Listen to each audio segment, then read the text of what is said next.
Let me ask you something. What do you pray for? Is it money, wealth, a better life? If you're going to God right now, asking Him for money, then you're asking for the wrong things. Let me say it again. Money without knowledge is nothing but dust in the wind. You know, most people believe that money solves everything. They think, if only I had more money, my problems would vanish. But history tells us otherwise. Look at lottery winners. They win millions, sometimes billions. And within years, they lose it all. Some even end up with less than when they began. Why? Because they lacked the wisdom to manage it. Money magnifies who you are. Without knowledge, it magnifies weakness, not strength. Knowledge, wisdom, and understanding, that is the real wealth. With knowledge, you can lose everything today and rebuild it tomorrow. Money is a tool. Knowledge is the blueprint. Money runs out. Knowledge multiplies. When you ask God for success, He doesn't hand you money. He hands you an idea, a vision, a skill, a seed. It's up to you to plant it, water it, and eventually, if all goes well, reap the harvest. You want money? God gives you the knowledge to start a business, the creativity to solve problems, the wisdom to manage people, the patience to endure struggles. Money is not the gift. Wisdom is the gift that produces wealth. Instead of praying, God, make me rich, pray, God, make me wise, teach me discipline. Give me strength to endure trials. Open my eyes to opportunities. Because the person who asks for wisdom will eventually attract money. But the one who only asks for money will always be empty, chasing what slips through their fingers. You see, life is full of choices, and every choice leads to a different path. If you choose money over wisdom, you may end up wealthy, but your wealth will bring sorrow and destruction. If you choose knowledge over riches, you may begin poor, but your journey starts with God, and He promises to be your shepherd.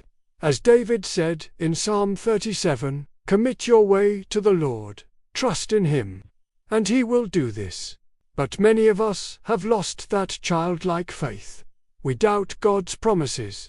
We question His timing. And we complain when things don't happen quickly enough. Remember what David wrote in Psalm 27. Wait for the Lord. Be strong, and let your heart take courage. Yes, wait for the Lord. Sometimes you must wait for God to shift the atmosphere. Sometimes you must wait for the right season. Just like grapevines require 5 seasons of pruning before they produce grapes, you might need years of preparation before your breakthrough. Don't rush God. Trust in His perfect timing. I know someone who waited 14 years before her big break. She almost gave up until suddenly everything changed. She went from 0 to 100 overnight. People call her lucky, but luck has nothing to do with it. She simply didn't quit. She kept going, even though she faced discouragement and rejection for years. Your time is coming. Keep planting seeds of faith, and one day you'll witness a bountiful harvest. In the book of James, it says, "A patient man is like a cedar tree, firmly planted by streams of water, whose leaves also shall not wither, and whatever he does shall prosper." Imagine a cedar tree. Strong, resilient, standing tall against the wind. That's what patience does to your faith. It makes you unshakable. Now, don't misunderstand it. God doesn't want you to suffer endlessly. He wants you to enjoy the process.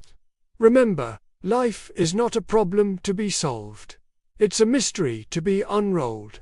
It's a gift to be unwrapped. In fact, God doesn't want your prayers to be about problems. He wants them to be about praise. I've heard people say, "I don't pray anymore because I don't get answers." Well, if you don't pray, you won't get answers. Why? Because prayer is not about talking to God. Prayer is about listening to God. Most Christians pray the wrong way. They talk, but they fail to listen. Many Christians treat prayer like a grocery list. They rattle off their requests and then wonder why God doesn't answer right away. Listen, prayer is not a quick fix. It's a lifestyle. It's a conversation with your Creator.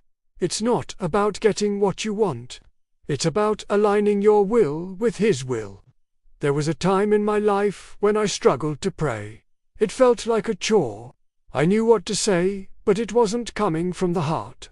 So I decided to change my approach. Instead of thinking about all the things I wanted to say, I focused on listening for what God wanted to tell me. It was a turning point in my relationship with prayer. Suddenly, prayer became my favorite time of the day. It was no longer a task, but a delightful chat with my best friend. When you adopt this mindset, your prayers become powerful. You stop asking the same questions over and over again and start seeking new revelations. This is the kind of faith that moves mountains. Now, let's talk about contentment. Many believers desire material possessions, yet they forget to seek God's face. They chase after money, status, and recognition. But remember, these things are temporary. True contentment comes from knowing God's purpose for your life. When you understand your unique design, your gifts and talents, and when you align your work with your passion, you'll find satisfaction that no amount of money can buy. Your reward won't be measured in dollars or fame, but in the joy of living a life true to who you are. If you're feeling stuck, don't despair. Instead of complaining about your circumstances, use them as fuel to propel you forward. Embrace challenges as opportunities to learn and grow. Remember, your current situation is not your final destination. In the book of Acts, we read about a man named Paul. He was shipwrecked, beaten, flogged, and imprisoned countless times, but he never lost hope. He knew that suffering was part of his journey towards fulfilling God's mission. Paul understood that every obstacle was a stepping stone to a deeper level of faith. When facing adversity, remember, God is with you. He hasn't abandoned you. Your present struggles are preparing you for future triumphs. Don't lose sight of your purpose.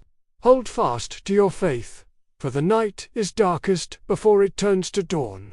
In the Bible, Joseph was sold into slavery by his own brothers. Imagine the betrayal and the pain. But instead of giving in to despair, he trusted in God's plan. He knew that one day he would rise above his current circumstances. Joseph's story reminds us that no matter how low you may feel, God has a way of lifting you up. If you're feeling down, know that you're not alone. God has been with those who suffered before you, and He's with you right now. Lean on His strength, trust in His goodness, and believe in His perfect timing. Remember, your test is only temporary, but your testimony can be eternal. Keep holding on to God. He will help you through your struggles. And when you come out of them, you'll look back and realize that your suffering was worth it, because God was with you the whole way. So here's my challenge to you. If you're going through a tough time right now, write down your goals, dream big, and post them where you can see them every day. Let those goals be your North Star, guiding you through the darkness. Every step you take should lead you closer to achieving those dreams. And along your journey, keep your eyes open for opportunities. These moments are rare and often hidden. They require your full attention to spot them. Finally, don't wait for the perfect moment. It doesn't exist. Just take action and keep moving forward. Remember, the biggest risk is not taking any risk at all. As you strive to achieve your goals, don't forget to give thanks in everything you do. For it's in the journey that you'll discover who you're meant to become. Remember, life is not a destination, but a journey filled with opportunities, challenges, and growth. So, embrace the journey, learn from the challenges, celebrate the victories, and never, ever give up on your dreams.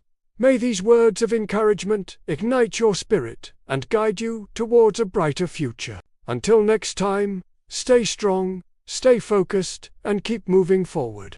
Thank you, and God bless you.